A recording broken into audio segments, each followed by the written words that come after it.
नमस्ते दोस्तों, mission exam centre पर आपका स्वागत है। नमस्कार। चलिए, आज समय में लगभग 2,500 साल पीछे चलते हैं और समझते हैं प्राचीन भारत की उस आर्थिक बुनियाद को जिसने बड़े बड़े शहरों को जन्म दिया और भारत को दुनिया से जोड़ा। ये टॉपिक यूपीएससी, बीपीएससी और दूसरी प्रतियोगी परीक्षाओं के लिए बहुत ही जरूरी है। तो आइए शुरू करते हैं। तो सवाल ये है कि आखिर वो क्या चीज थी? 2,500 साल पहले भारत की अर्थव्यवस्था को कौन सी ताकत चला रही थी? क्या ये सिर्फ खेती थी, या व्यापार, या फिर कुछ और ही था?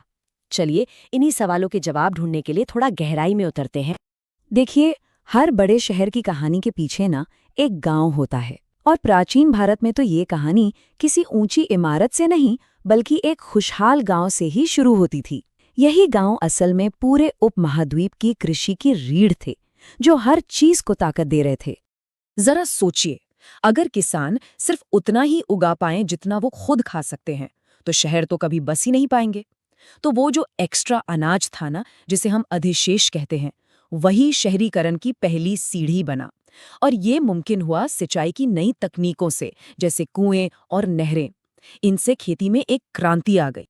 अच्छा, अब ये स्लाइड देखिए। ये हमें उस समय के समाज की एक तस्वीर दिखाती है। चाहे उत्तर भारत हो या दक्षिण, गांव का समाज एकदम साफ साफ बटा हुआ था।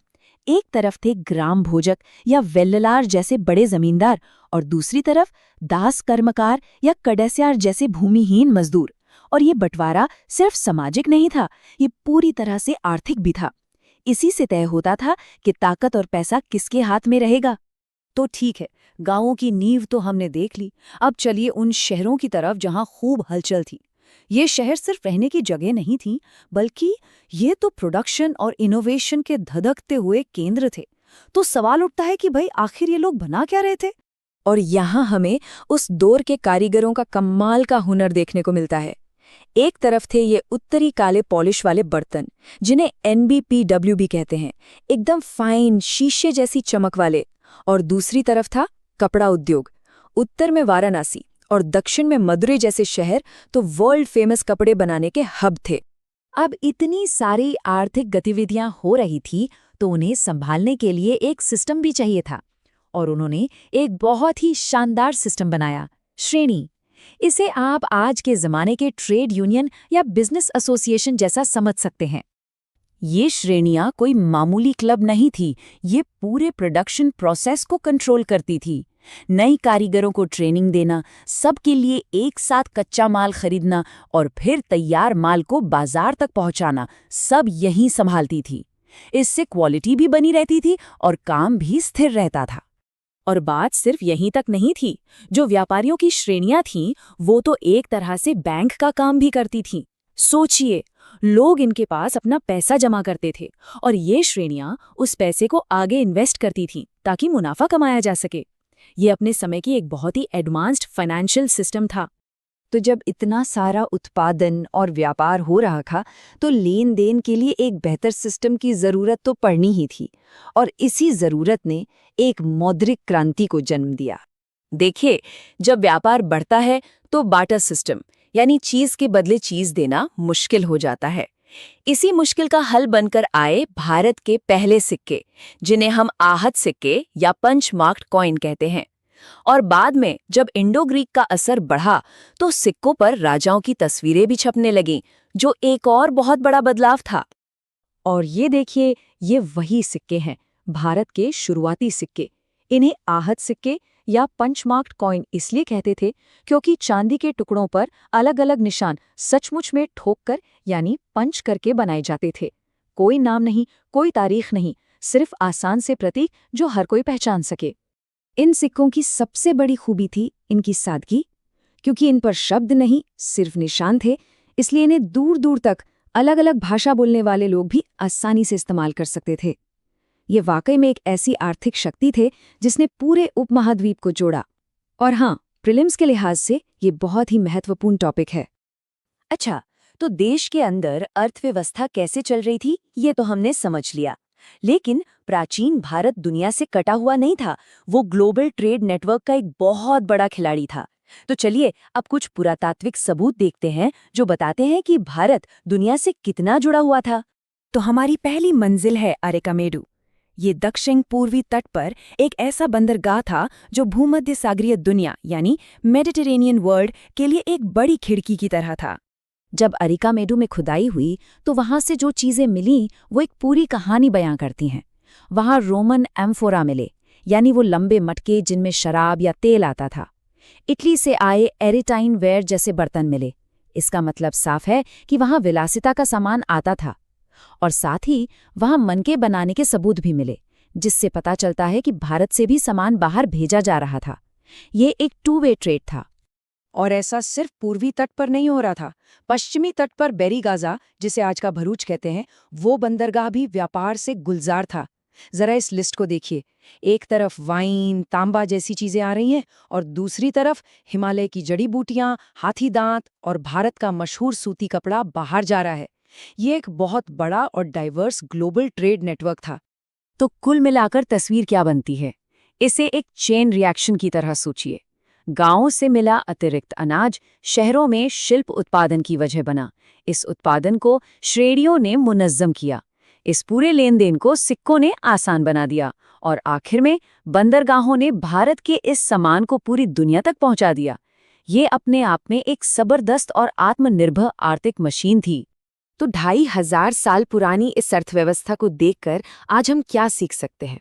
ये हमें बताता है कि व्यापार, संगठन और इनोवेशन की जड़ें कितनी गहरी हैं। और ये हमें सोचने पर भी मजबूर करता है कि आज के ग्लोबल मार्केट में हम इन प्राचीन सिस्टम से कौन से सबक सीख सकते हैं।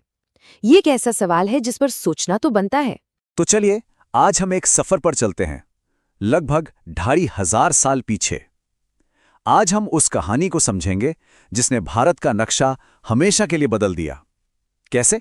पता है? कैसे छोटे छोटे गांव बड़े बड़े और एकदम समृद्ध शहर बन गए।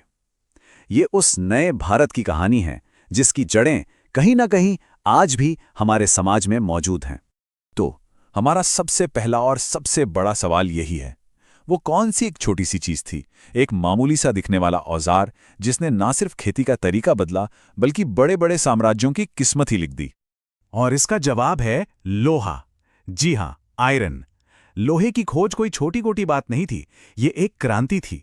जरा सोच कर देखिए, लोहे की मजबूत कुल्हाड़ियों से घने जंगल साफ होने लगे, खेती के लिए नई जमीन मिलने लगी और लोहे के फाल वाले हल ने पहली बार उस कठोर जमीन को भी जोत दिया जो पहले बेकार समझी जाती थी।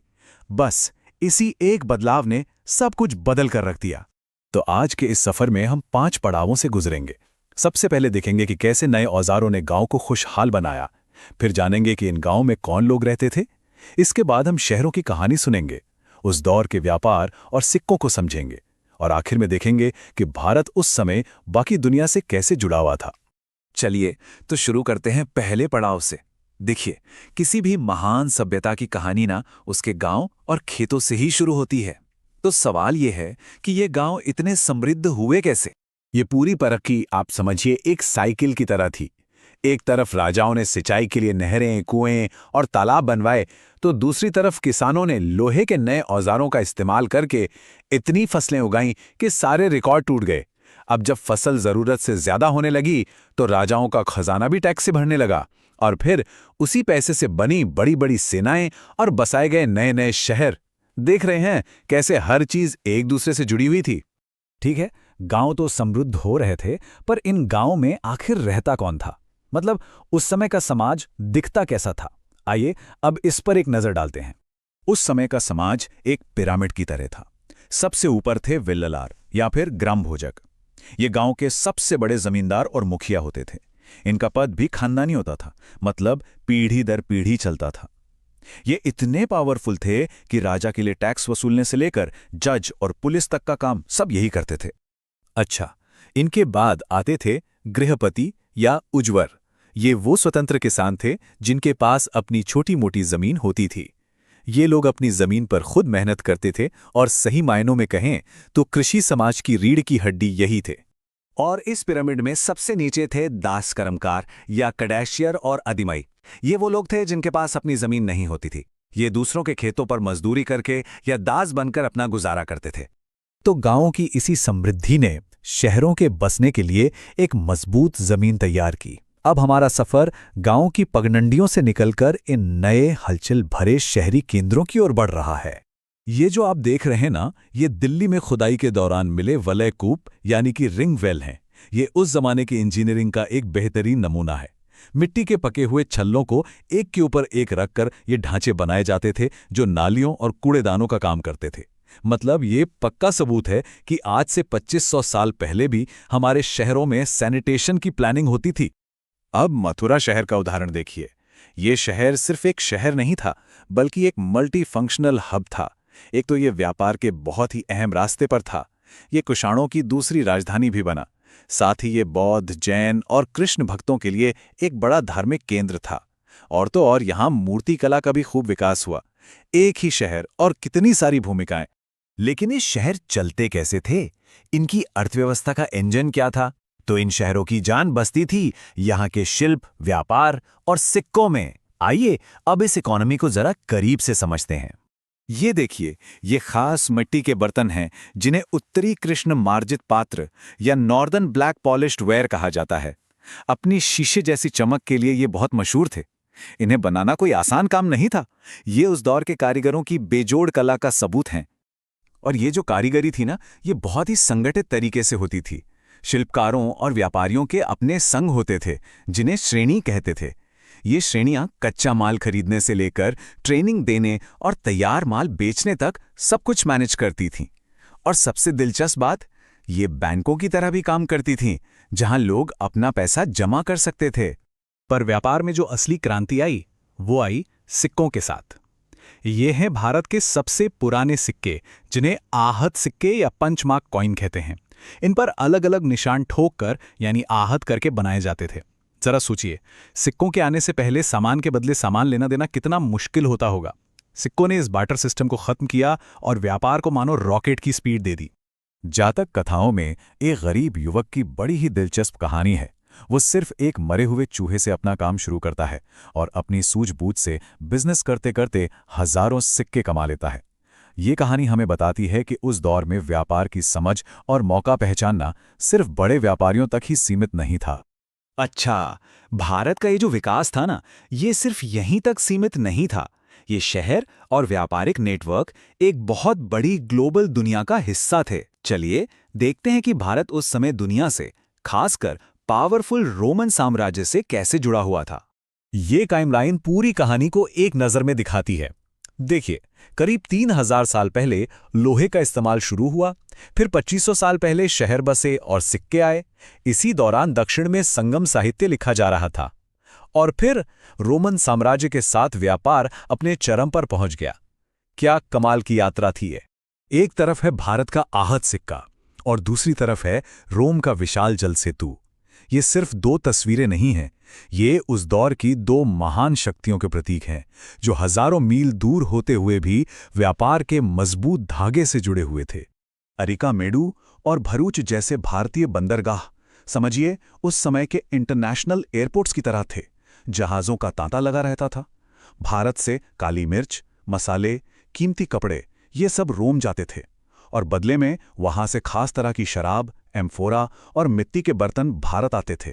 ये एक टू वे ट्रेड था जिसमें दोनों का फायदा था।